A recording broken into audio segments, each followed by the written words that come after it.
Hello, everyone, and I'd like to speak with you about one important aspect of home safety, and not only home, in your workplace or wherever you may be, and that's the fire extinguisher. Now, there's certain parts of a fire extinguisher that you need to recognize. First of all, a fire extinguisher has a safety pin, and that's here. This is called the pin. And the first thing that you will have to do is you will have to pull this pin. You hold it here, you pull the pin. The next thing is the nozzle. This is called the nozzle. This is where your extinguishing agent comes out of. Okay? Now, every fire extinguisher that you run into will have a gauge, a pin, a lever, and you'll have an identification tag. Now, this identification tag will determine what kind of fires this extinguisher is made to put out. And the most common types of fire extinguishers are the multi-purpose fire extinguishers, which is an ABC. Now, the Class A fire is ordinary combustibles, cloth, wood, paper, trash. And the Class B is the flammable liquid. If you're cooking something on the stove, it could be kerosene, acetone, which is nail polish remover, and C, which is electrical. It could be your coffee pot, your microwave, anything that is electrical, because you don't want to put water or liquid onto an electrical fire. So most extinguishers that you have will be a multi-purpose extinguisher, ABC.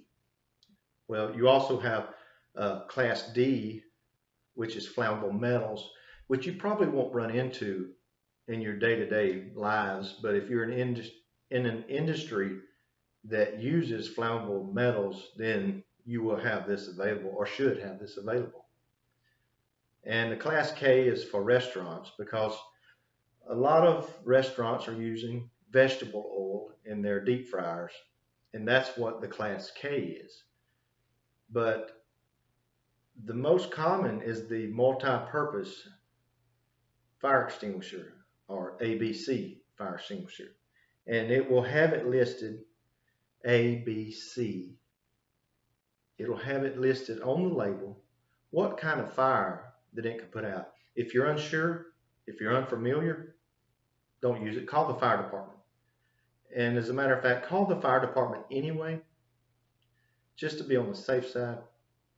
Now, the proper way to use a fire extinguisher is to remember PASS, P-A-S-S. Pull the pin, aim the nozzle about 6 to 8 feet from the fire, squeeze the lever. At that time, your extinguishing agent will come out of the nozzle, and then sweep side to side at the base of the fire, not at the top, at the base of the fire. And if it starts going down, you can walk forward slowly. Once it's extinguished, you can put your fire extinguisher down. But I've learned in my fire extinguisher training, never turn your back on the fire. Don't turn around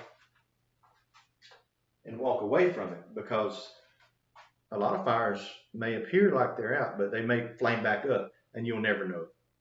So always back away from the fire. And it's a good idea, another tip, if you're fighting a fire, position yourself between an exit and the fire so that your back is to the exit. In case something happens and the fire gets out of control, you have a clear exit. Don't put the fire between the exit and yourself. So that's just the basics of fire extinguishers. And every home should have one. Don't put it close to your stove because that's usually where the fire is. But put it within easy reach. And you can't have too many fire extinguishers. Boats are required to have them. So it's a good idea to have a fire extinguisher, maybe not this big, but you will need one. And that's the basic parts and the operation of a fire extinguisher. Thanks.